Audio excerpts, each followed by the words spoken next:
Di awal film kita akan diperlihatkan dengan seorang wanita bernama Ana yang sedang memainkan sebuah alat musik bernama selo. Lalu tiba-tiba masuklah seorang pria tua yang sedang mabuk. Pria itu adalah ayah tirinya sendiri yang ternyata berniat untuk memperkosanya. Saat si ayah tiri akan membuka celananya dengan sekuat tenaga, Ana menendang pria itu sampai dia terpental dan tanpa disengaja sebuah benda tajam menembus leher pria itu hingga dia tewas saat itu juga. Atas perbuatannya, Ana dibawa ke kantor polisi dan dinyatakan bersalah hingga akhirnya dia dijatuhi hukuman penjara selama 4-9 tahun. Defendant Anna Nix is hereby sentenced to 4 to 9 years. Setelah lolos pemeriksaan medis, Ana kemudian ditempatkan di sebuah sel bersama seorang napi cantik yang bernama Jenny yang akan menjadi sahabatnya untuk kedepannya. Okay, lights out. Let's go.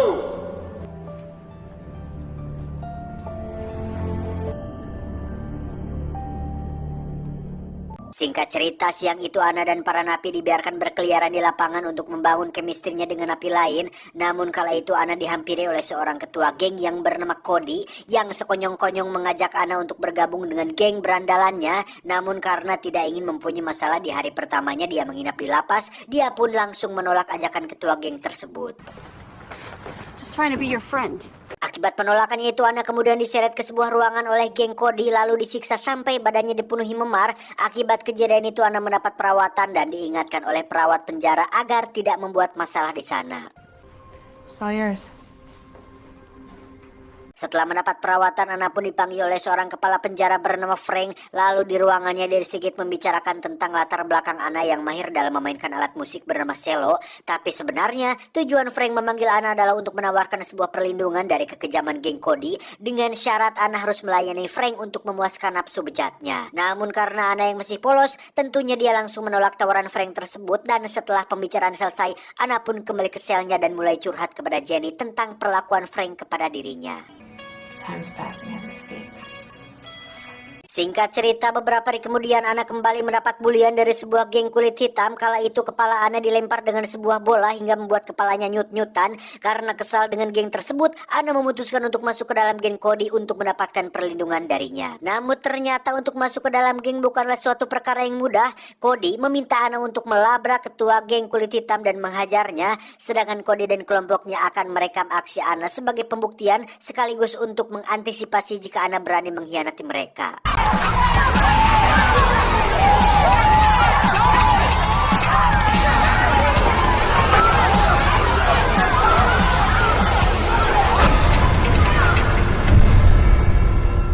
Setelah insiden itu, Ana lalu dikurung di ruangan isolasi tanpa menggunakan selai benang pun untuk menutupi tubuhnya. Namun tidak berselang lama Ana kemudian dipanggil ke ruangan Frank untuk kembali ditawari sebuah keringanan dengan syarat Ana harus melakukan apa yang Frank inginkan. You should consider yourself. Karena tidak ingin dikembalikan ke ruang isolasi, akhirnya Ana memutuskan untuk menuruti kemauan Frank dengan melumati tongkat ajaib miliknya. Keesokan harinya Ana berkumpul di ruangan geng Cody dan dibuatkan sebuah tato sebagai penanda bahwa kini dia adalah anggota dari geng Cody. Dan dari sana juga Ana mulai mengenal yang namanya Udud setelah dia masuk ke dalam geng tersebut. Keesokan harinya Ana dijenguk oleh sang ibu, namun bukan kebahagiaan yang dia dapatkan melainkan sebuah pertengkaran karena ternyata ibunya masih percaya bahwa Ana benar-benar membunuh suaminya. You deserve to be in here. Lalu beberapa jam kemudian ketika Ana sedang berkumpul dengan geng Cody, tiba-tiba mereka diserang oleh kelompok kulit hitam dan perkelahian pun tak terhindarkan lagi.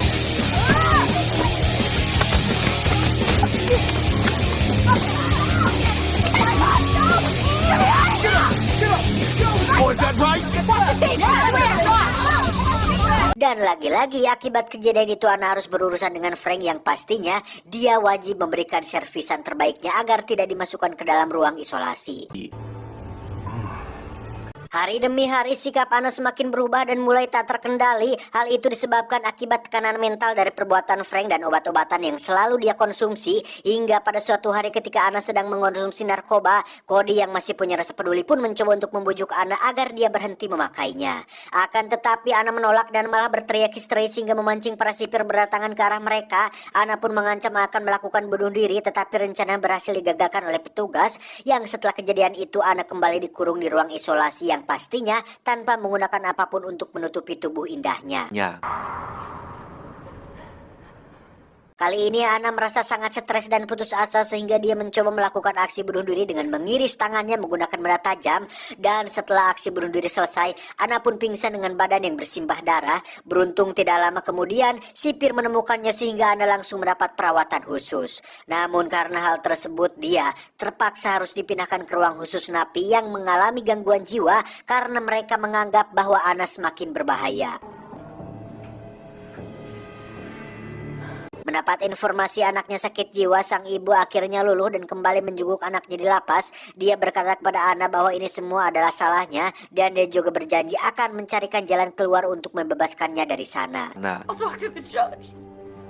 And I'll tell him the truth. Setelah selesai dengan ibunya, kemudian Ana langsung dipanggil oleh Frank untuk menjelaskan semua perbuatannya ketika berada di ruang isolasi. Namun karena Frank menyukai Ana, maka dia tidak akan mempermasalahkan hal tersebut. Akan tetapi jika dia mengulang kembali kesalahannya, maka dia akan dikirim ke tempat yang lebih kejam dari tempat dia tinggal saat ini. Mendengar hal tersebut, Ana mulai ketakutan dan meminta maaf kepada Frank serta berjanji untuk tidak mengulanginya kembali. Namun Ana juga meminta untuk menjauhkan geng Cody darinya. ya. We'll see about that. Setelah pertemuan yang singkat dengan Frank, akhirnya Ana kembali ke dalam selnya. Kemudian dia juga mulai berubah dan berniat untuk menjadi lebih baik serta tidak membuat masalah lagi ke depannya. Namun penderitaan Ana ternyata belum berhenti sampai di sana, karena di saat makan siang dia kembali dibully oleh geng Cody dan geng kulit hitam di waktu yang bersamaan. Ternyata hal itu disebabkan karena Ana sudah keluar dari sindikat geng Cody. Cody.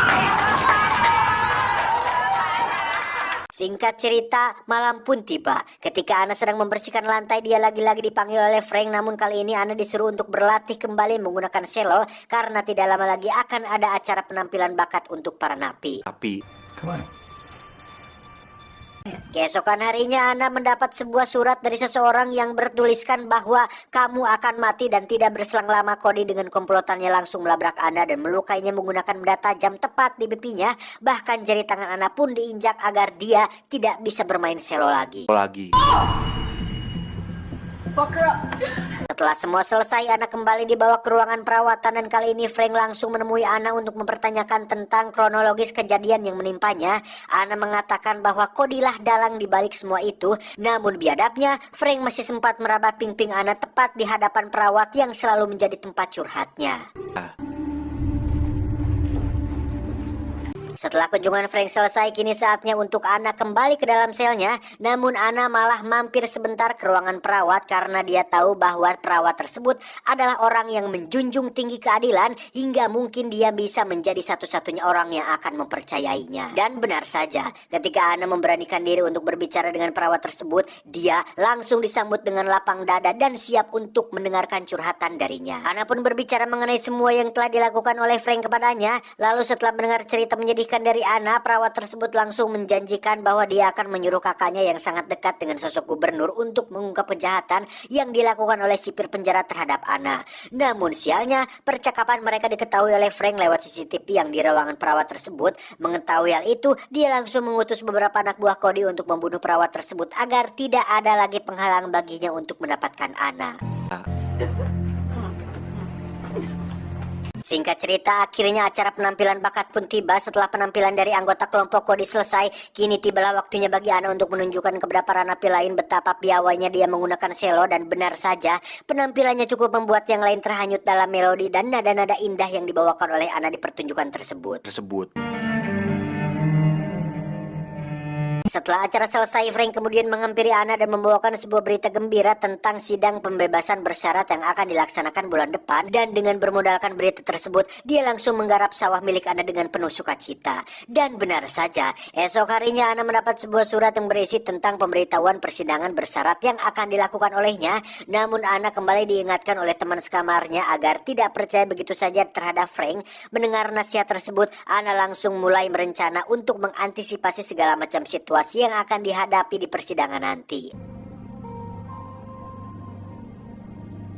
Lalu dia pergi menemui Cody dan meminta pertolongan darinya untuk menghancurkan Frank. Meski sempat terjadi sedikit drama di antara mereka, namun akhirnya dia bersedia menolong Anna. Kemudian Cody memberikan sebuah ponsel agar Anna bisa merekam aksi bejat Frank ketika dia sedang menggarapnya. Setelah persiapan selesai, Anna pun masuk ke dalam ruangan Frank untuk melakukan penghompetan yang terakhir bagi Frank. Dia berkata kepada Anna bahwa ini adalah terakhir kali untuk mereka, karena mungkin sebentar lagi Anna akan meninggalkan penjara dan membuat dirinya kesepian. Anna yang sudah siap dengan kameranya pun langsung menuruti kemauan Frank sambil merekam aksi bejat mereka. Singkat cerita, waktu persidangan pun tiba. Anna diberi beberapa pertanyaan tentang alasan kenapa dia harus dibebaskan, di mana Anna hanya menjawab bahwa sikapnya telah berubah 180 derajat setelah dia berada di penjara. Mendengar hal tersebut, penyidang mulai berunding tentang keputusan apa yang harus diberikan untuk Anna. Mereka juga melihat daftar riwayat hidup Anna yang sangat jauh dari tindakan kriminal. Bahkan cenderung Anna merupakan anak yang baik dan juga pintar, sehingga membuat para penyidang memutuskan untuk membebaskan Anna. Namun ketika Frank ikut angkat bicara, dia mengatakan bahwa Anna tidak seharusnya dibebaskan lebih awal karena alasannya dia harus dibina terlebih dahulu akibat kasus yang dia lakukan 1 tahun yang lalu. Mendengar hal tersebut dari kepala penjara membuat penyidang kembali tidak yakin kepada Anna dan membatalkan pembebasan bersyarat untuknya. Anna yang mengetahui akan terjadi situasi seperti ini pun langsung mengeluarkan ponselnya dan memperlihatkan video memalukan yang dia lakukan dengan pihak kepala penjara. Dan video itu langsung menuai pro kontra sehingga penyidang memutuskan untuk langsung menangkap kepala penjara saat itu juga. Officer, please detain this man.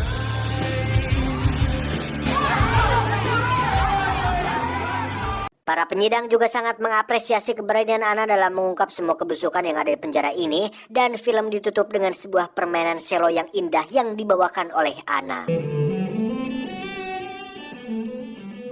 Tamat.